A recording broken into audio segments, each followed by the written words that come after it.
तो प्रधानमंत्री ने अपने संबोधन में युवा कैडेट्स की भूरी भूरी प्रशंसा की और कहा कि किस तरह से उन्होंने गर्ल कैडेट्स का भी विशेष अभिनंदन किया। क्या कुछ कहा प्रधानमंत्री ने अपने संबोधन में, उसको हम एक बार फिर से आपको बताते हैं। महाराष्ट्र के डिप्टी सीएम अजित पवार का जो निधन है वो बहुत दुखद है। प्रधानमंत्री ने अपनी शोक संवेदना भी व्यक्त की अपने संबोधन के दौरान और प्रधानमंत्री ने कहा अपने संबोधन में कि अजित दादा का महाराष्ट्र के विकास में अहम योगदान रहा है। प्रधानमंत्री ने कहा कि अजित पवार जी के परिवार के प्रति मैं संवेदना व्यक्त करता हूं। उसके साथ ही साथ प्रधानमंत्री ने अपने संबोधन में एनसीसी को भारत की युवा शक्ति को आत्मविश्वासी और अनुशासित बनाता है। ये कहा कि एनसीसी जो है वो भारत की युवा शक्ति को अनुशासित और आत्मविश्वासी बनाता है। एनसीसी युवा शक्ति को संवेदनशील और राष्ट्र के लिए समर्पित नागरिक बनाता है। प्रधानमंत्री ने कहा कि एनसीसी में कैडेट्स की संख्या 14 लाख से बढ़कर 20 लाख हुई है। एनसीसी ने इतिहास को स्मारकों से निकालकर जन जन के हृदय में जीवंत बनाया है। अपने संबोधन में प्रधानमंत्री ने एनसीसी कैडेट्स से कहा कि भारत के युवाओं के पास लोकतंत्र का हथियार है और ये हथियार बहुत कारगर और बहुत मजबूत है। उन्होंने कहा कि आज पूरी दुनिया भारत के युवाओं की तरफ बहुत भरोसे से देख रही है। प्रधानमंत्री ने अपने संबोधन में कहा कि दुनिया के भरोसे का कारण है भारत का स्किल और भारत के लोगों का संस्कार। पीएम ने कहा कि यूरोपियन यूनियन के साथ मदर ऑफ ऑल डील्स की दुनिया भर में प्रशंसा हो रही है, दुनिया इसकी सराहना कर रही है। अपने संबोधन में प्रधानमंत्री ने कहा कि इस समझौते को गेम चेंजर डील बताया जा रहा है। इसके साथ ही साथ प्रधानमंत्री ने कहा कि एनसीसी में परेड के साथ नेशन फर्स्ट की ट्रेनिंग भी होती है। एनसीसी की जो ट्रेनिंग है, जो एनसीसी की परेड है, वो बहुत महत्वपूर्ण है। नेशन फर्स्ट की ट्रेनिंग होती है। प्रधानमंत्री ने कहा कि ऑपरेशन सिंदूर ने हमारी सेना के सामर्थ्य को एक बार फिर से स्थापित किया है दुनिया भर के सामने। और ऑपरेशन सिंदूर ने दिखाया कि हमारे हथियार कितने आधुनिक और हाईटेक हैं। प्रधानमंत्री ने कहा कि एनसीसी कठिन समय में देश के प्रति पूरी शक्ति के साथ काम करने की प्रेरणा देती है। कठिन समय में पूरी शक्ति के साथ काम करने की प्रेरणा देती है एनसीसी। और एनसीसी को कहा कि वो जो युवा हैं वो युवा शक्ति को अनुशासित, संवेदनशील और राष्ट्र के लिए सशक्त नागरिक बनाता है एनसीसी। तो ये था प्रधानमंत्री का संबोधन। और इसके बाद हम आपको दिखाते हैं इस घंटे की हेडलाइंस क्या है, उसके साथ भी हम फिर समाचारों का विस्तार देंगे। सबसे पहले हेडलाइंस। प्रधानमंत्री नरेंद्र मोदी ने नई दिल्ली में एनसीसी रैली को किया संबोधित। एनसीसी को बताया एक आंदोलन, कहा कैडेट्स को आत्मविश्वासी और संवेदनशील बनाता है एनसीसी। राष्ट्र प्रथम, कर्तव्यनिष्ठ युवा है रैली का विषय।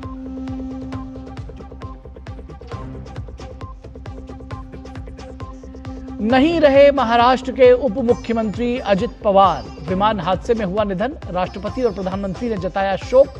बारामती अस्पताल के बाहर जुटा समर्थकों का हुजूम। महाराष्ट्र में 3 दिन के राजकीय शोक की घोषणा।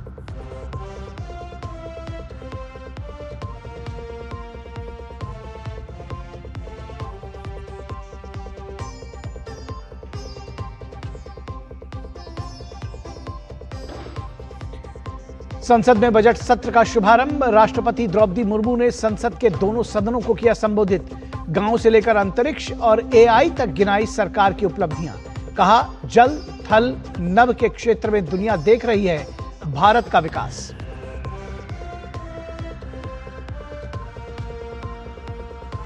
भाजपा अध्यक्ष नितिन नबीन का पश्चिम बंगाल की ममता सरकार पर प्रहार। नकारात्मक भ्रष्टाचार और नकारापन गुंडागर्दी को बताया टीएमसी का मूल मंत्र। कहा प्रदेश में जल्द ही खिलेगा कमल। घुसपैठियों के सफाई के लिए एसआईआर को बताया जरूरी।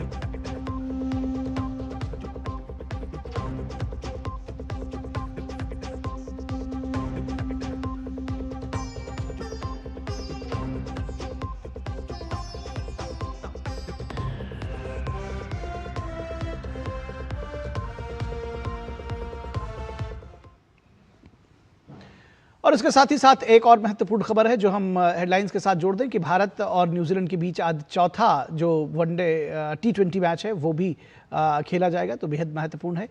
7 बजे शाम से उसकी शुरुआत होगी। और अब खबरों की शुरुआत करेंगे, अजित पवार की बात करेंगे। सबसे पहले पुणे जिले में आज सुबह विमान दुर्घटना में महाराष्ट्र के उप मुख्यमंत्री अजित पवार और 4 अन्य लोगों का निधन हो गया। ये घटना उस वक्त हुई जब अजित पवार का विमान पुणे के बारामती इलाके में उतर रहा था। विमान ने मुंबई से सुबह 8:10 पर उड़ान भरी और सुबह करीब 8:45 पर यह रडार की पहुंच से गायब हो गया। अजित पवार राज्य में 5 फरवरी को होने वाले जिला परिषद चुनाव के प्रचार अभियान के तहत जनसभाओं को संबोधित करने के लिए मुंबई से बारामती जा रहे थे। पुलिस अधिकारी ने बताया कि विमान सुबह 8:50 पर दुर्घटनाग्रस्त हुआ। घटना के वक्त उसमें 5 लोग सवार थे। पुलिस अधीक्षक संदीप सिंह गिल ने बताया कि दुर्घटना के बाद विमान में आग लग गई। उन्होंने कहा कि विमान में सवार सभी लोगों को तुरंत अस्पताल ले जाया गया। सूत्रों के मुताबिक बम्बार्डियर एरोस्पेस के लेजर जेट डिवीजन द्वारा निर्मित मध्यम आकार का बिजनेस जेट विमान लेयर जेट 45, जिसको LJ-45 भी कहा जाता है, ये बारामती हवाई अड्डे पर उतरने का प्रयास करते समय रनवे से उतर गया और इसमें आग लग गई। पवार के परिवार में उनकी पत्नी सुनेत्रा और 2 बेटे पार्थ और जय हैं। सुनेत्रा राज्यसभा सदस्य हैं। हाल में पुणे और पिंपरी चिंचवाड़ में हुए नगर निगम चुनाव में पवार की राष्ट्रवादी कांग्रेस पार्टी ने शरद पवार की पार्टी के साथ गठबंधन करके चुनाव लड़ा था। और महाराष्ट्र के पुणे जिले के बारामती में हुए दर्दनाक विमान दुर्घटना में महाराष्ट्र के उप मुख्यमंत्री अजित पवार की मौत से पूरे महाराष्ट्र में शोक की लहर है। प्रधानमंत्री नरेंद्र मोदी ने इस दुखद घटना पर शोक व्यक्त करते हुए एनसीपी प्रमुख शरद पवार से फोन पर बात की और अपनी संवेदना प्रकट की। प्रधानमंत्री ने इस कठिन समय में शरद पवार और उनके परिवार के प्रति अपनी एकजुटता और सहानुभूति जताई। घटना के बाद शरद पवार बारामती के पुण्य श्लोक अहिल्या देवी होलकर सरकारी मेडिकल कॉलेज पहुंचे, जहां दुर्घटना में मृत सभी 6 लोगों के पार्थिव शरीर रखे गए थे। एनसीपी समर्थक भारी संख्या में अपनी पार्टी प्रमुख और उप मुख्यमंत्री अजित पवार की तस्वीरों के साथ मेडिकल कॉलेज के बाहर जमा हो गए और शोक व्यक्त किया। अजित पवार के निधन से राज्य की राजनीति में एक बड़ा शून्य पैदा हो गया है। महाराष्ट्र के उप मुख्यमंत्री अजित पवार के बारामती में विमान दुर्घटना में निधन के बाद महाराष्ट्र में 3 दिनों के राजकीय शोक की घोषणा की गई है। यहां रुकेंगे एक छोटे से ब्रेक के लिए, कहीं मत जाइएगा। ब्रेक के उस पार भी आपको हम खबरें दिखाते रहेंगे।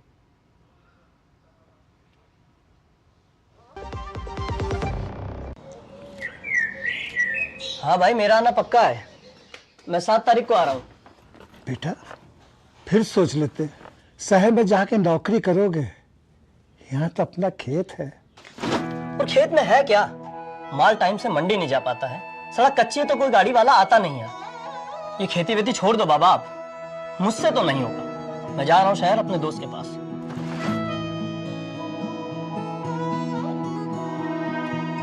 बेटा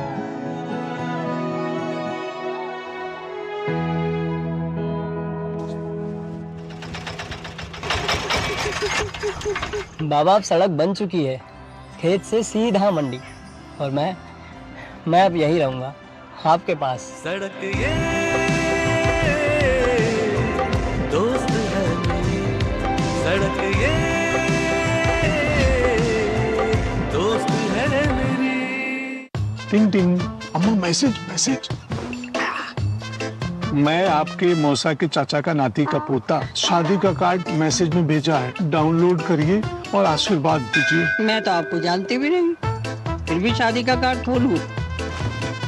मैं मूर्ख नहीं हूँ। क्या बात है अम्मा। यूपीआई कहता है अगर कोई अनजान नंबर से फाइल या लिंक भेजे तो क्लिक मत करो और कहो मैं मूर्ख नहीं।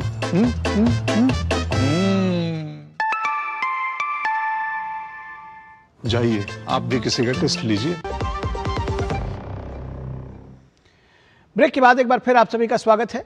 और महाराष्ट्र के राज्यपाल आचार्य देवव्रत, मुख्यमंत्री देवेंद्र फडणवीस और उप मुख्यमंत्री एकनाथ शिंदे ने बारामती में अजित पवार की पत्नी सुनेत्रा पवार से मुलाकात की और अपनी संवेदनाएं व्यक्त की।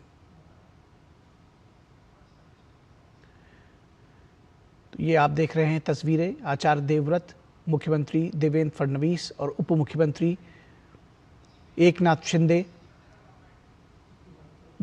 दिवंगत अजित पवार की पत्नी के साथ में। और आप ये देख रहे हैं सुप्रिया सुले भी वहाँ मौजूद हैं, शरद पवार की बेटी और अजित पवार की बहन।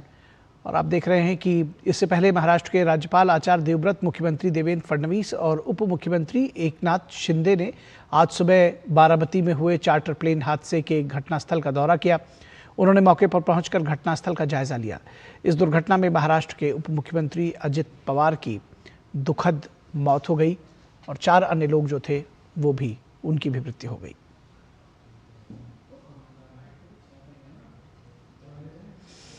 और महाराष्ट्र के उप मुख्यमंत्री अजित पवार का पार्थिव शरीर विद्या प्रतिष्ठान ग्राउंड पर लाया गया है ताकि लोग उन्हें अंतिम श्रद्धांजलि अर्पित कर सकें। पार्टी प्रमुख और उप मुख्यमंत्री अजित पवार की तस्वीरों के साथ एनसीपी के समर्थक उन्हें श्रद्धांजलि अर्पित करने के लिए बड़ी संख्या में एकत्रित हुए हैं। बारामती में एक चार्टर प्लेन की क्रैश लैंडिंग में अजित पवार की मौत हो गई।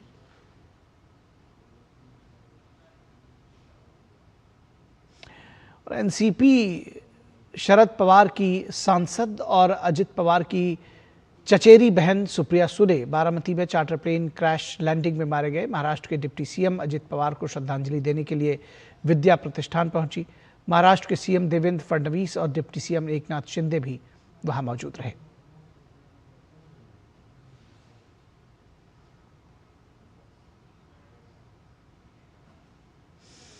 और महाराष्ट्र के मुख्यमंत्री देवेंद्र फडणवीस के महाराष्ट्र के डिप्टी सीएम अजित पवार के निधन पर उन्होंने गहरा शोक जताया, गहरा दुख व्यक्त किया। उन्होंने कहा कि अजित पवार के निधन से पूरे महाराष्ट्र में दुख का माहौल है। उन्होंने कहा कि आज महाराष्ट्र के लिए बहुत दुखद दिन है और ये मेरे लिए व्यक्तिगत क्षति भी है। महाराष्ट्र के उप मुख्यमंत्री और जमीन से जुड़े हुए जननेता श्रीमान अजित दादा पवार, इनका एक विमान के एक्सीडेंट में बहुत ही दुखद निधन हुआ है। हम सभी के लिए इस प्रकार के जननेता को खोना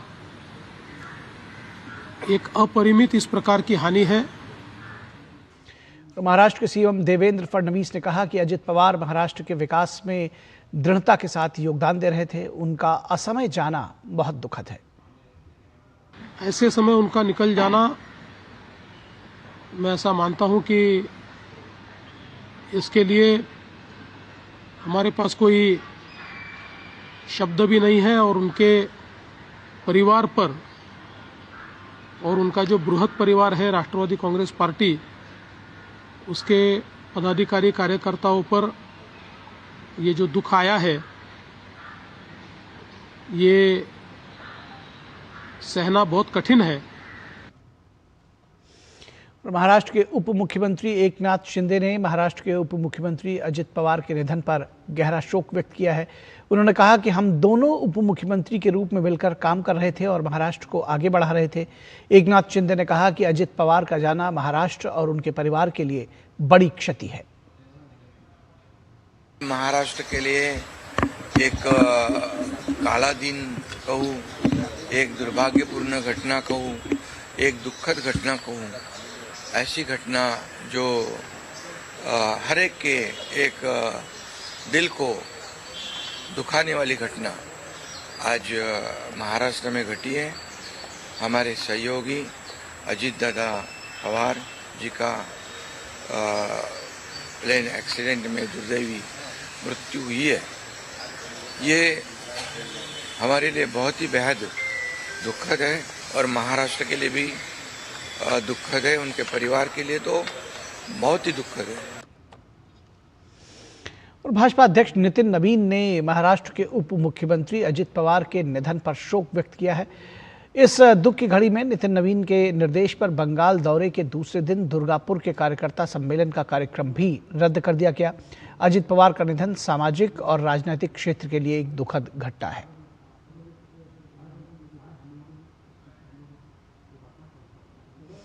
केंद्रीय मंत्री नितिन गडकरी ने अजित पवार के निधन पर गहरा शोक व्यक्त करते हुए कहा कि अजित पवार एक कर्मठ और अच्छे प्रशासक थे और उनके जाने से राज्य को एक बहुत बड़ा नुकसान हुआ है। अजित पवार का ये एक्सीडेंट में निधन होना ये बहुत ही दुखद और दुर्भाग्यपूर्ण है। बहुत कर्मठ, अच्छा प्रशासक और विकास की दृष्टि रखने वाले ऐसे वो नेता थे। उनके जाने से बहुत बड़ा नुकसान हुआ है। उनके परिवार को भी काफ़ी उनके ऊपर भी एक बड़ा हादसा हुआ है। मुझे लगता है कि भगवान उनको ये जो घटना हुई है इसका दुख सहन करने की ताकत दे। मैं व्यक्तिगत रूप से और पार्टी के तरफ से महाराष्ट्र के इस पुराने सहयोगी को मैं श्रद्धांजलि अर्पित करता हूँ। भगवान उनके आत्मा को शांति दे। उप मुख्यमंत्री अजित पवार के निधन पर केंद्रीय मंत्री गिरिराज सिंह ने कहा है कि ये सामाजिक और राजनीतिक क्षेत्र के लिए एक दुखद घटना है। सामाजिक क्षेत्र के लिए, राजनीतिक क्षेत्र के लिए बहुत ही दुखद घटना है।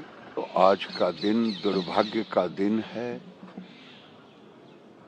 इतनी बड़ी दुर्घटना शायद हम पिछले दशक में ऐसी दुर्घटना कभी हमको दिखने को नहीं मिला। ये दिल को दहला देने वाली दुर्घटना है। केवल महाराष्ट्र सरकार के वो डिप्टी सीएम नहीं थे, बल्कि देश के एक जाने माने राजनेता थे। और शिवसेना यूबीटी सांसद प्रियंका चतुर्वेदी ने कहा कि अजित पवार जी के प्रति वो संवेदनाएं व्यक्त करती हैं और इसके साथ ही उन्होंने कहा कि अजित पवार महाराष्ट्र के एक अच्छे नेता थे और उनका इस तरह से जाना बहुत दर्दनाक है। बहुत ही शॉकिंग न्यूज़ है, दर्दनाक है और हृदय विदारक है। आपसी मतभेद रहे हैं पर उनके साथ मुझे काम करने का मौका भी मिला है और अत्यंत कमिटेड और हमेशा काम से काम रखने वाले एक व्यक्ति थे। और मैं पवार साहब को, सुप्रिया को, सुनेत्रा जी को, पार्थ को, जय को, सभी को अपनी संवेदनाएं व्यक्त करना चाहूँगी, क्योंकि वो एक महाराष्ट्र के एक मैं कहूँगी अमंग्स द यंगर लीडरशिप थी और काफ़ी प्रॉमिसिंग लीडरशिप थी उनका इस तरीके से। और एनसीसी पीएम परेड के अवसर पर एनसीसी कैडेट्स के साथ प्रधानमंत्री नरेंद्र मोदी ने इंटरैक्शन किया है। वो शॉट्स भी हम आपको दिखाते हैं, वो विजुअल्स दिखाते हैं।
तो ये तस्वीरें आप देख रहे थे नई दिल्ली के करियप्पा ग्राउंड से, जहां पर पीएम एनसीसी रैली में उन्होंने शिरकत किया और उसके बाद अपने संभाषण के बाद उन्होंने जो एनसीसी के कैडेट्स थे उनसे बातचीत की, उनके साथ पे इंटरैक्शन किया। और बढ़ते हैं अगली खबर की तरफ। भाजपा के राष्ट्रीय महासचिव विनोद तावड़े ने महाराष्ट्र के उप मुख्यमंत्री अजित पवार के निधन पर शोक जताया है। विनोद तावड़े ने कहा कि हमने काफ़ी वर्षों तक एक साथ काम किया। अजीत पवार घर के वरिष्ठ व्यक्ति थे, उन्होंने महाराष्ट्र के विकास पर ध्यान दिया। उनका दुखद निधन हम सभी के लिए बड़ा आघात है। अजीत दादा पवार को ईश्वर अपने चरणों में स्थान दें और उनके परिवार के लोगों को शक्ति प्रदान करें। अजीत दादा को तो मैं काफ़ी सालों से जानता हूँ, साथ में हमने काम भी किया है, विपक्ष में भी किया है, साथ भी किया है। ये दादा शब्द जो है ना, जो मराठी में उसके अलग अलग अर्थ निकलते हैं। दादा कहेंगे वो होगा। दादा मतलब पूरी कमांड रखने वाला घर का आदमी।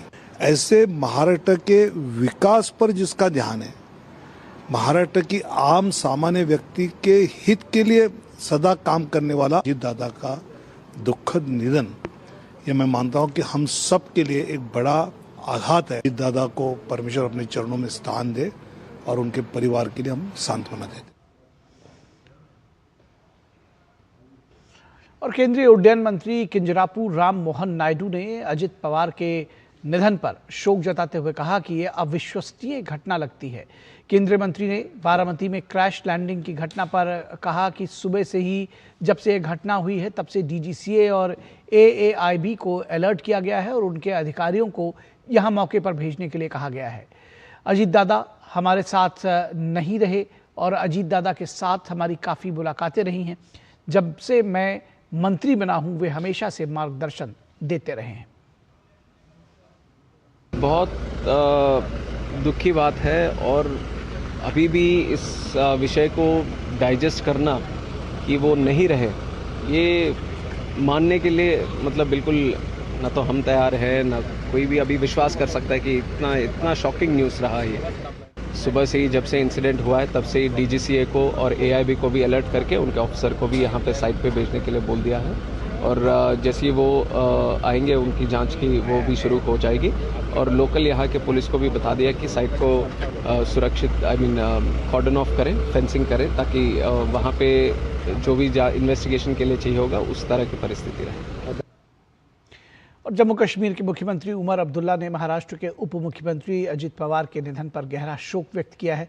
उन्होंने कहा कि बारामती में हुए विमान हादसे में अजित पवार का निधन बेहद दुखद है। उन्होंने हमेशा महाराष्ट्र की जनता की सेवा की और वे एक सक्षम प्रशासक और समर्पित राजनीतिक कार्यकर्ता थे। कम उम्र में उनका इस तरह जाना राज्य और देश की राजनीति के लिए बड़ी क्षति है। बड़े अफसोस की बात है, दिल्ली से निकलने से पहले ये खबर हमें पहुंची थी जहाज़ में कि बारामती में जहाज़ के क्रैश में अजीत पवार साहब की मृत्यु हो गई। मैं अजीत पवार साहब को तब से जानता हूं जब मैं मुंबई में कॉलेज में पढ़ रहा था। हमेशा महाराष्ट्र के लोगों की उन्होंने सेवा और खिदमत करने की कोशिश की। जो लोग उन्हें जानते हैं और जिन्होंने उनका काम करने का तरीका देखा वो ये जानते थे कि एक बहुत ही काबिल एडमिनिस्ट्रेटर के तौर पे जाने जाते थे। यहाँ रुकेंगे एक छोटे से ब्रेक के लिए, कहीं मत जाइएगा, जल्द हाजिर होंगे। टिंग टिंग, अम्मा मैसेज। मैं आपके मौसा के चाचा का नाती का पोता, शादी का कार्ड मैसेज में भेजा है, डाउनलोड करिए और आशीर्वाद दीजिए। मैं तो आपको जानती भी नहीं, फिर भी शादी का कार्ड खोलूं? मैं मूर्ख नहीं हूँ। क्या बात है अम्मा। यूपीआई कहता है अगर कोई अनजान नंबर से फाइल या लिंक भेजे तो क्लिक मत करो और कहो मैं मूर्ख नहीं।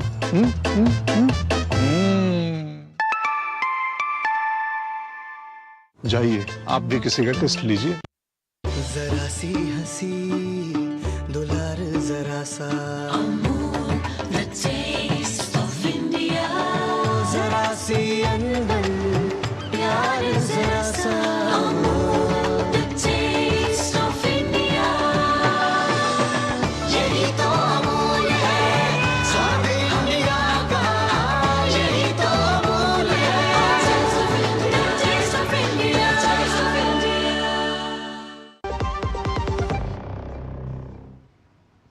ब्रेक के बाद एक बार फिर आप सभी का स्वागत है। महाराष्ट्र के उप मुख्यमंत्री अजीत पवार की मुंबई में बारामती जाते समय एक चार्टर विमान दुर्घटना में दुखद मृत्यु से पूरे देश में शोक की लहर है। इस दुर्घटना में उनके साथ सवार कुल 5 लोगों की मृत्यु हो गई। घटना के बाद पूरे राज्य में शोक का माहौल है। बारामती अस्पताल, जहां उप मुख्यमंत्री अजीत पवार का पार्थिव शरीर लाया गया, वहां भारी संख्या में लोग जमा हो गए। महाराष्ट्र के मंत्री और एनसीपी नेता बाबा साहब पाटिल, साथ ही एनसीपी नेता विक्रम काले ने उनके निधन पर शोक व्यक्त किया है और इसे राज्य के लिए अपूरणीय क्षति बताया है। और बारामती के पुण्यश्लोक अहिल्या देवी होलकर सरकारी मेडिकल कॉलेज के बाहर एनसीपी समर्थक अपनी पार्टी प्रमुख और डिप्टी सीएम अजित पवार की तस्वीर लेकर बड़ी संख्या में जमा हुए हैं।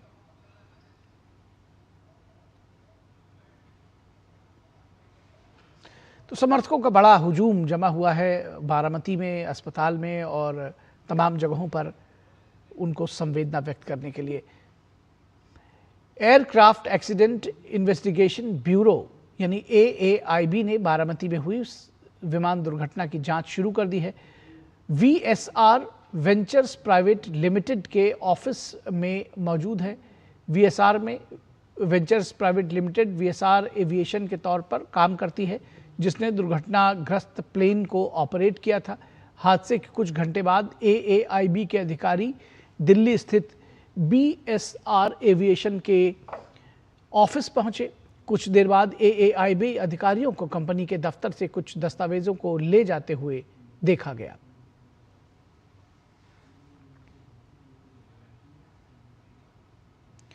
तो जैसा कि हम आपको लगातार बता रहे हैं, इससे जुड़ी हुई खबरें कि महाराष्ट्र के उप मुख्यमंत्री अजित पवार का आज सुबह बारामती में विमान हादसे में निधन हो गया। वो 66 वर्ष के थे।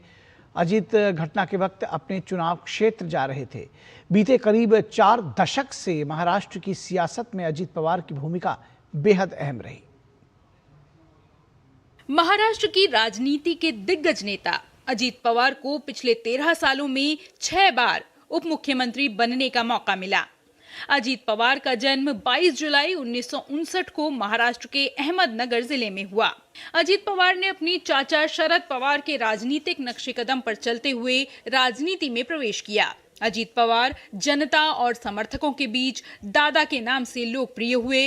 उन्होंने अपनी प्रारंभिक शिक्षा देओली प्रवर से की। अजीत पवार को एक मजबूत संगठनकर्ता और प्रशासनिक अनुभव वाले नेता के रूप में देखा जाता रहा। उनके और चाचा शरद पवार के बीच राजनीतिक मतभेदों की चर्चा भी होती रही, लेकिन उन्होंने हमेशा खुद को शरद पवार का अनुयायी बताया। महाराष्ट्र की राजनीति में राष्ट्रवादी कांग्रेस पार्टी एनसीपी के प्रमुख अजीत पवार की पहचान एक ऐसे नेता की रही जिनका जनाधार बेहद मजबूत था।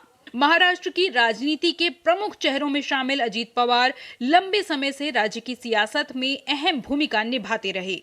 पिछले 13 साल में 6 बार डिप्टी सीएम बने। 11 नवंबर 2010 से 25 सितंबर 2012 और फिर 25 अक्टूबर 2012 से 26 सितंबर 2014, 23 नवंबर 2019 से 26 नवंबर 2019 और फिर उसके बाद 30 दिसंबर 2019 से 29 जून 2022 तक उप मुख्यमंत्री बने। सिलसिला यही नहीं रुका। 2 जुलाई 2023 से 5 दिसंबर 2024 और फिर 5 दिसंबर 2024 से 28 जनवरी 2026 इस पद को संभाला। कुल मिलाकर 13 साल में वो 6 बार महाराष्ट्र के डिप्टी सीएम बने। अजीत पवार दिसंबर 2024 से देवेंद्र फडणवीस के नेतृत्व में एकनाथ शिंदे के साथ महाराष्ट्र के 8वें उप मुख्यमंत्री के रूप में कार्यरत रहे। महाराष्ट्र में कैसी भी राजनीतिक उठापटक हुई हो, किसी की भी सरकार रही हो, लेकिन अजीत पवार को हमेशा एक महत्वाकांक्षी नेता के तौर पर देखा गया। Bureau report, DD news. और लोकसभा ने बुधवार को महाराष्ट्र के उप मुख्यमंत्री और पूर्व सांसद अजीत पवार, बांग्लादेश की पूर्व प्रधानमंत्री खालिदा जिया को श्रद्धांजलि दी। संसद के दोनों सदनों की संयुक्त बैठक में राष्ट्रपति द्रौपदी मुर्मू के अभिभाषण के बाद लोकसभा की बैठक में महासचिव ने अभिभाषण के प्रति सदन के पटल पर रखी। इसके बाद लोकसभा अध्यक्ष ओम बिरला ने अजीत पवार, खालिदा जिया के साथ ही पूर्व सदस्यों शालिनी पाटिल, भानु प्रकाश मिर्धा, सत्येंद्र नाथ ब्रह्मो चौधरी, सुरेश कलमाडी और कविंद्र पुरकायस्थ के निधन के बारे में जानकारी दी। संसद में सदस्यों ने कुछ पल मौन रखकर दिवंगत नेताओं को श्रद्धांजलि दी। इसके बाद स्पीकर ओम बिरला ने लोकसभा की कार्यवाही 29 जनवरी को सुबह 11 बजे तक के लिए स्थगित कर दी। और आज से संसद के बजट सत्र का आगाज हुआ। राज्यसभा में बुधवार को महाराष्ट्र के उप मुख्यमंत्री और पूर्व सांसद अजित पवार, बांग्लादेश की पूर्व प्रधानमंत्री खालिदा जिया को श्रद्धांजलि दी गई। संसद के सदस्यों ने दिवंगत आत्माओं की शांति के लिए मौन रखकर श्रद्धांजलि दी। इसके बाद स्पीकर सीपी राधाकृष्णन ने राज्यसभा की कार्यवाही 29 जनवरी सुबह 11 बजे तक के लिए स्थगित कर दी।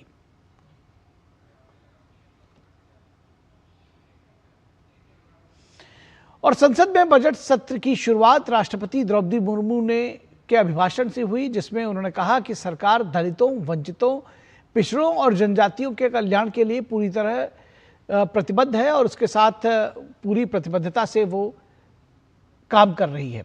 सरकार ने भगवान बिरसा मुंडा की 150वीं जयंती पर देश में ने उन्हें याद किया और आदिवासी समाज के योगदान को याद किया। राष्ट्रपति ने खाद्यान्नों का आंकड़ा बताते हुए कहा कि बीते वर्ष भारत ने 350 मिलियन टन से ज्यादा खाद्यान्नों का उत्पादन किया है। हमारा देश विश्व का दूसरा सबसे बड़ा मछली उत्पादक देश बन गया है। मुझे ये देखकर संतोष है कि आज देश के युवा, किसान, श्रमिक और उद्यमी विकसित भारत के निर्माण में अपनी भूमिका का लगातार विस्तार कर रहे हैं। बीते वर्ष के उत्साहवर्धक आंकड़े इसका प्रमाण है। पिछले वर्ष में भारत ने रिकॉर्ड 350 मिलियन टन से ज्यादा खाद्यान्नों का उत्पन्न हुआ है। 150 मिलियन टन उत्पादन के साथ भारत दुनिया का सबसे बड़ा चावल उत्पादन देश बन गया है। हमारा देश विश्व का दूसरे सबसे बड़ा मछली उत्पादन देश भी बना है। ये ब्लू इकोनॉमी में देश की सफलता को दिखाता है। दूध उत्पादन क्षेत्र में भी भारत दुनिया के सबसे सफल देश के रूप में जाना जाता है। और विकसित भारत जी राम जी कानून पर राष्ट्रपति ने कहा कि इस कानून से भ्रष्टाचार से मुक्ति मिलेगी, साथ ही 125 दिन की मजदूरी भी मिलेगी। ग्रामीण क्षेत्र में रोजगार और विकास के लिए विकसित भारत जी राम जी कानून बनाया गया है। नई रिफॉर्म से गांव में 125 दिन के रोजगार की गारंटी होगा। साथ ही भ्रष्टाचार और लीकेज को रोकना सुनिश्चित हो पाएगा, जिसके लिए मेरी सरकार ने आप इस योजना से गांव के विकास को नई गति मिलेगी और किसान, पशुपालन और मछुआरे साथियों के लिए नई सुविधाएं निर्मित होगी। यूरोपीय संघ के साथ मुक्त व्यापार समझौते को लेकर राष्ट्रपति ने कहा कि इससे भारत का मैन्युफैक्चरिंग सेक्टर मजबूत होगा। इसके साथ ही रोजगार के अवसर भी खुलेंगे। यूरोपियन यूनियन के साथ फ्री ट्रेड एग्रीमेंट पर जो सहमति हुई है, मैं सभी देशवासियों को इसके लिए बहुत बहुत बधाई देती हूँ। ये ऐतिहासिक कदम भारत में मैन्युफैक्चरिंग सेक्टर और सर्विस सेक्टर के गति देगा, भारत के युवाओं के लिए रोजगार के अनेक नए अवसर बनाएगा।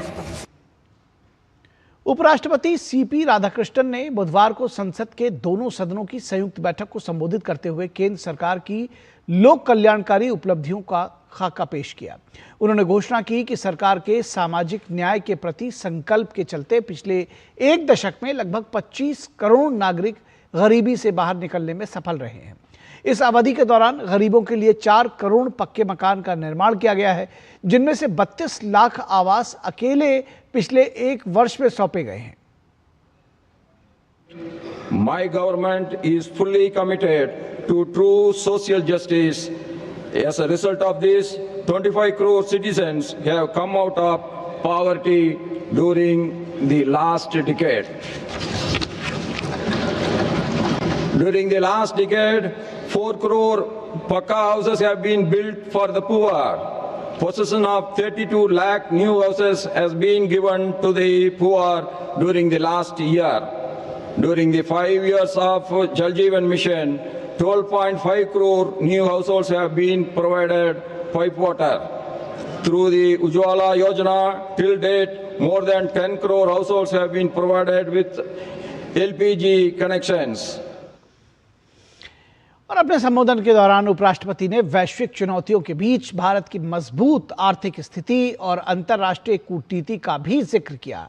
उन्होंने कहा कि तमाम वैश्विक संकटों के बावजूद भारत निरंतर दुनिया की सबसे तेजी से बढ़ती प्रमुख अर्थव्यवस्था बना हुआ है। उपराष्ट्रपति ने यूरोपीय संघ के साथ मुक्त व्यापार समझौते की वार्ता सफलतापूर्वक संपन्न होने पर देशवासियों को बधाई दी। Despite various global crises, India has continued to be the fastest growing major economy of the world. I compliment all citizens on the conclusion of negotiations for a free trade with the European Union. It will give impetus to the manufacturing sector and the service sector in India and also create new employment opportunities for the youth of India. और चुनाव आयोग ने पश्चिम बंगाल के गृह सचिव जगदीश प्रसाद मीणा समेत कुल 25 IAS और आईपीएस अधिकारियों को आगामी 5 राज्यों के विधानसभा चुनावों के लिए केंद्रीय पर्यवेक्षक नियुक्त किया है। चुनाव आयोग ने पश्चिम बंगाल के मुख्य चुनाव अधिकारी को पत्र लिखकर निर्देश दिया है कि ये 25 अधिकारी आगामी 5 और 6 फरवरी को नई दिल्ली में होने वाली बैठक में शामिल हों।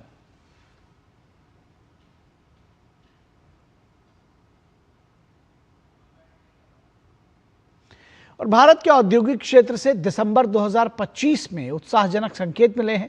ताज़ा आंकड़ों के अनुसार औद्योगिक उत्पादन सूचकांक यानी आईआईपी में 7.8% की बढ़ोतरी हुई है, जो बीते 26 महीने की सबसे तेज वृद्धि मानी जा रही है। नवंबर 2025 में आईआईपी की ग्रोथ 7.2% रही थी। इस वृद्धि का प्रमुख कारण मैन्युफैक्चरिंग, माइनिंग और बिजली उत्पादन में मजबूती है। मैन्युफैक्चरिंग सेक्टर में 8.1%, माइनिंग में 6.8% और बिजली उत्पादन में 6.3% की बढ़ोतरी दर्ज की गई है। खासतौर पर कंप्यूटर, इलेक्ट्रॉनिक और ऑप्टिकल उत्पादन 34.9%, मोटर वाहन, ट्रेलर और सेमी ट्रेलर 33.5% और अन्य परिवहन उपकरण 25.1% में सबसे बड़ी वृद्धि देखने को मिली है। ये ग्रोथ भारत के औद्योगिक क्षेत्र के लिए सकारात्मक संकेत है, खासतौर पर मैन्युफैक्चरिंग सेक्टर के लिए, जो देश की औद्योगिक अर्थव्यवस्था की रीढ़ मानी जाती है।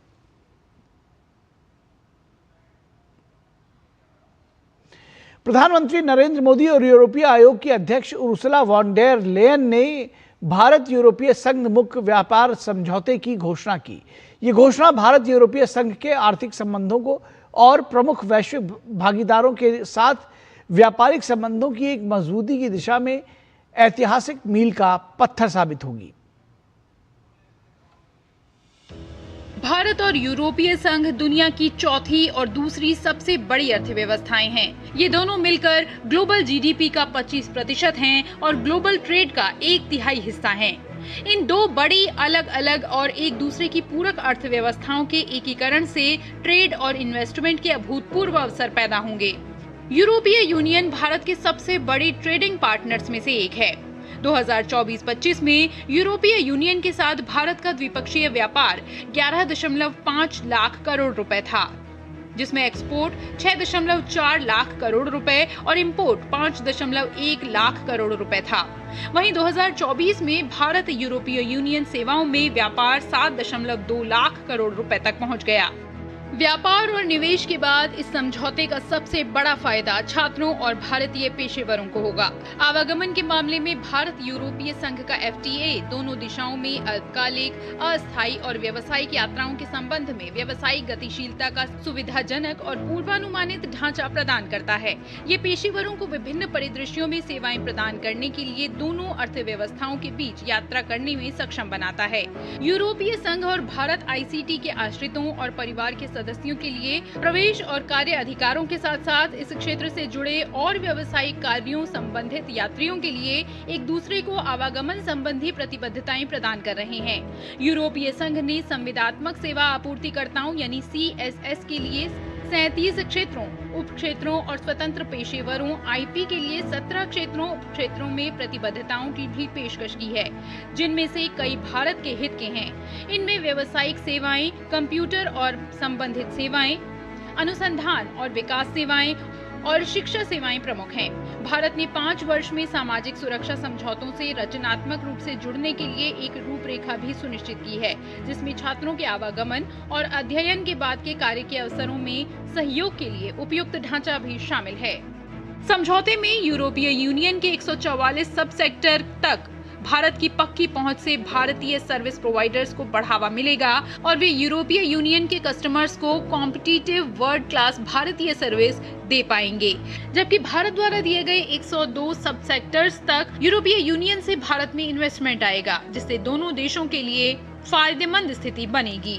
डोनाल्ड ट्रंप के राष्ट्रपति काल में अमेरिकी वीजा नियमों को सख्त किया गया, जांच बढ़ाई गई और उच्च कौशल कार्य वीजा पर सीमाएं लगाई गई, जिससे भारतीय पेशेवरों के अवसर सीमित हुए। ऐसे में यूरोप भारतीय छात्रों और कुशल कामगारों के लिए अधिक पूर्वानुमान और नियम आधारित गंतव्य के रूप में उभर रहा है, जिसे अमेरिका की तुलना में अधिक सुरक्षित माना जा रहा है।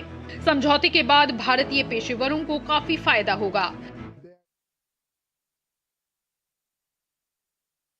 Measure, they would like to welcome our students to come and study in the EU, just as we would like to welcome European universities to come and set up.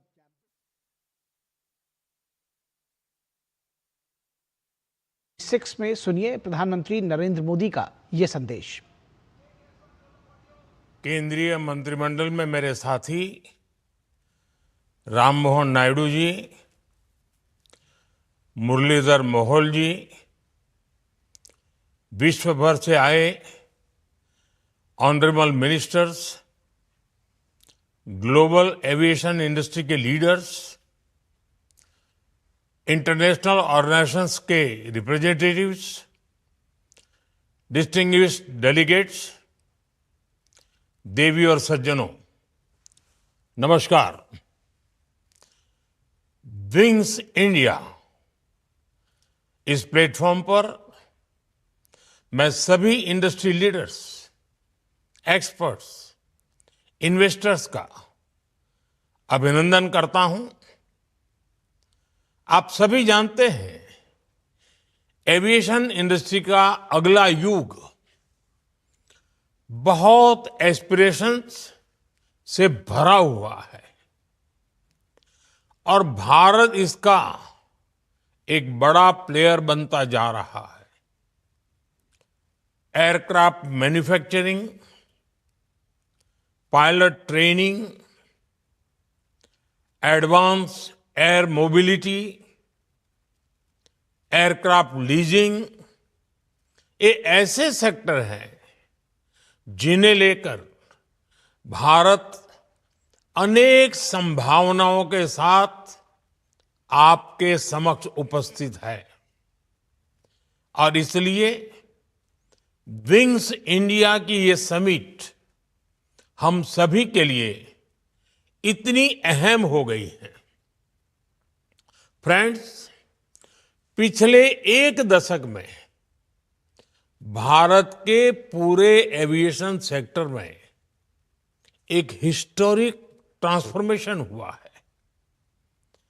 कभी भारत दुनिया के उन देशों में था जहां एयर ट्रैवल एक exclusive club तक सीमित था, लेकिन आज स्थिति एकदम बदल गई है। आज भारत दुनिया का तीसरा बड़ा डोमेस्टिक एविएशन मार्केट है। हमारे यहाँ पैसेंजर ट्रैफिक बहुत तेजी से बढ़ा है। भारतीय एयरलाइंस का फ्लीट भी तेजी से एक्सपांड कर रहा है। बीते वर्षों में भारत की एयरलाइंस ने 1500 से ज्यादा एयरप्लेन्स का ऑर्डर दिया है। साथियों, भारत के एविएशन सेक्टर में ये तेजी इसलिए आई क्योंकि हमारी सरकार एक लॉन्ग टर्म विजन के साथ काम कर रही है। भारत में एयर ट्रेवल अब एक्सक्लूसिव नहीं, इंक्लूसिव बन रहा है।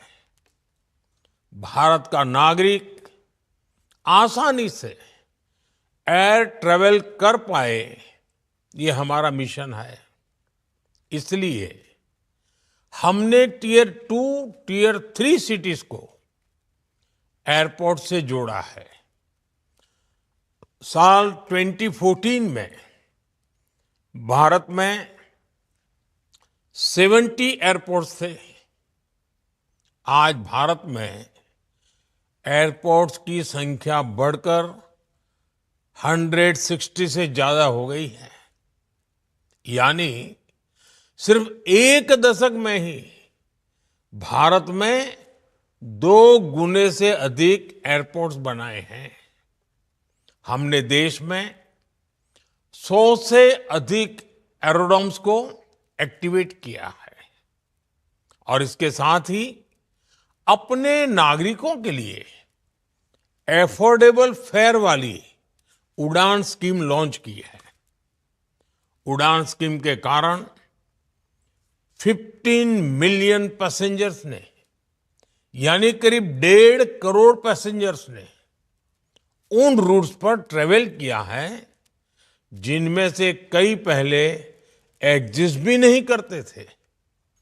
साथियों, आज जब भारत विकसित होने के लक्ष्य के साथ आगे बढ़ रहा है, तब हमारी एयर एक्टिविटी का कई गुना विस्तार होना तय है। अनुमान है कि 2047 तक भारत में 400 से अधिक एयरपोर्ट्स होंगे। ये बहुत बड़ा नेटवर्क होगा। इतना ही नहीं, हमारी सरकार उड़ान स्कीम के नेक्स्ट फेज पर भी काम कर रही है। इस पॉलिसी से रीजनल और एफोर्डेबल एयर कनेक्टिविटी और अधिक मजबूत होगी। इन सब के साथ सी प्लेन ऑपरेशंस का भी विस्तार किया जा रहा है। हमारी कोशिश यही है कि भारत के कोने कोने में एयर कनेक्टिविटी और बेहतर हो। साथियों, आज भारत सरकार का बहुत जोर अपने यहां टूरिज्म सेक्टर के विकास पर भी है। देश भर में टूरिस्ट प्लेसेस विकसित हो रही है और इन जगहों पर जाने के लिए बड़ी संख्या में लोगों की पहली पसंद एयर ट्रेवल ही है। आने वाले समय में एयर ट्रेवल की डिमांड में और भी अभूतपूर्व विस्तार होने वाला है। यानी आप सभी के लिए इन्वेस्टमेंट के और ज्यादा अवसर बनेंगे। साथियों, आज जब भारत एक बड़ा ग्लोबल एविएशन हब बन रहा है, तब ये भी जरूरी है कि हम एविएशन से जुड़ी जरूरतों के लिए दूसरों पर निर्भर ना रहें। हमें आत्मनिर्भर का रास्ता मजबूत करना ही होगा। ये भारत में इन्वेस्ट करने आ रही कंपनियों के लिए भी मददगार होगा। इसी सोच के साथ Bharat aircraft design, aircraft manufacturing और एयरक्राफ्ट एमआरओ इकोसिस्टम पर बहुत जोर दे रहा है। आज भी भारत एयरक्राफ्ट पार्ट्स का एक बड़ा मैन्युफैक्चरर और सप्लायर है। हम मिलिट्री और ट्रांसपोर्ट एयरक्राफ्ट देश में बनाना शुरू कर रहे हैं। भारत सिविल एयरक्राफ्ट मैन्युफैक्चरिंग की दिशा में भी आगे बढ़ रहा है। और आप सभी इन्वेस्टर्स जानते हैं, भारत के पास कई एडवांटेज भी हैं। ग्लोबल एयर कॉरिडोर्स में भारत की जियोग्राफिक पोजीशन, हमारा अनमैच डोमेस्टिक फीडर नेटवर्क और भविष्य में होने वाला लॉन्ग हॉल फ्लीट्स का विस्तार, ये हमारी बहुत बड़ी शक्ति है। साथियों, वो दिन दूर नहीं जब भारत में डिजाइन और मैन्युफैक्चर किए गए electric vertical take off and landing aircraft पूरे एविएशन सेक्टर को नई दिशा देंगे। ये टेक्नोलॉजी हमारे ट्रैवल टाइम को बहुत कम कर सकती है। इसके अलावा हम सस्टेनेबल एविएशन फ्यूल पर भी बड़ा काम कर रहे हैं। अगले कुछ वर्षों में भारत ग्रीन एविएशन फ्यूल का एक बड़ा प्रोड्यूसर और एक्सपोर्टर बनने की ओर अग्रसर है। साथियों, हम देश के एविएशन सेक्टर में बहुत सारे रिफॉर्म्स भी कर रहे हैं और ऐसे हर प्रयास के कारण भारत ग्लोबल साउथ और दुनिया के बीच एक बड़ा एविएशन गेटवे बना रहा है। ये एविएशन सेक्टर से जुड़े इन्वेस्टर्स के लिए, मैन्युफैक्चरर्स के लिए बहुत बड़ा अवसर है। फ्रेंड्स, आज भारत देश के अलग अलग रीजन्स के साथ साथ वहां के मार्केट्स को भी आपस में जोड़ रहा है। हमारे शहर अलग अलग ट्रांसपोर्ट माध्यमों से, पोर्ट से जुड़ रहे हैं। भारत का एविएशन विजन एयर कार्गो पर भी उतना ही फोकस है। कार्गो मूवमेंट को फास्ट और एफिशिएंट बनाने के लिए जो भी रेगुलेटरी रिफॉर्म जरूरी हैं, सरकार उन सब पर काम कर रही है। इसके साथ साथ हमारे डिजिटल कार्गो प्लेटफॉर्म्स पूरे प्रोसेस को सिंपल और ट्रांसपेरेंट बना रहे हैं। ऑफ एयरपोर्ट प्रोसेसिंग की व्यवस्था के कारण हमारे एयरपोर्ट पर पड़ने वाला लोड भी कम हो रहा है। हम ऐसे मॉडर्न वेयरहाउसेस भी बना रहे हैं जिससे कार्गो हैंडलिंग का काम और तेजी से और बेहतर तरीके से हो।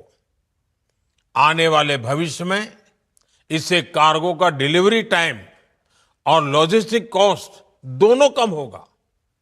भविष्य में जब भारत एक बड़ा और कॉम्पिटिटिव ट्रांसशिपमेंट हब बनकर उभरेगा, साथियों, मैं सभी इन्वेस्टर्स से कहूंगा कि आप भारत के वेयरहाउसिंग सेक्टर में, फ्रेट फॉरवर्डिंग में, एक्सप्रेस लॉजिस्टिक्स में और ई कॉमर्स में, इन सभी सेक्टर्स में भी अवसरों को जरूर एक्सप्लोर करें।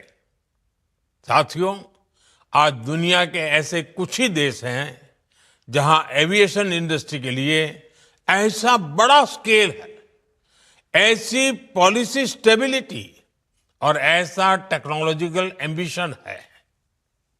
मैं दुनिया के हर देश से, हर इंडस्ट्री लीडर से, हर इनोवेटर से कहूंगा कि वो इस गोल्डन अपॉर्चुनिटी का पूरा लाभ उठाएं।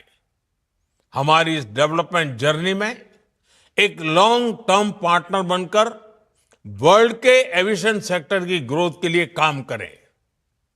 मैं दुनिया भर के निवेशकों को भारत की उड़ान के को पायलट बनकर हमारे साथ आने के लिए आमंत्रित करता हूं। एक बार फिर विंग्स इंडिया, इसके सफल आयोजन के लिए आप सबको मेरी ढेर सारी शुभकामनाएं। बहुत बहुत धन्यवाद। तो विंग्स इंडिया में प्रधानमंत्री का आपने संदेश सुना। प्रधानमंत्री ने जो भारत का एविएशन सेक्टर है उसके विकास का एक खाका खींचा और किस तरह से लगातार भारत का एविएशन सेक्टर आगे बढ़ रहा है, किस तरह से सरकार उसको हर क्षेत्र में आगे लेकर जा रही है। और उसके साथ ही साथ इंफ्रास्ट्रक्चर डेवलपमेंट का जो भी क्षेत्र है, चाहे वो कार्गो से जुड़ा हुआ हो या फिर सी पोर्ट्स हो, और उसके साथ ही साथ जो सड़कें हों, उन सबको किस तरह से एविएशन के साथ जोड़ने की तैयारी की जा रही है और किस तरह से उसको जोड़ा जा रहा है, इसके विषय में विस्तार से बात कही। तो इस समाचार बुलेटिन में बस इतना ही। हमारी पूरी टीम को दीजिए इजाजत। नमस्कार।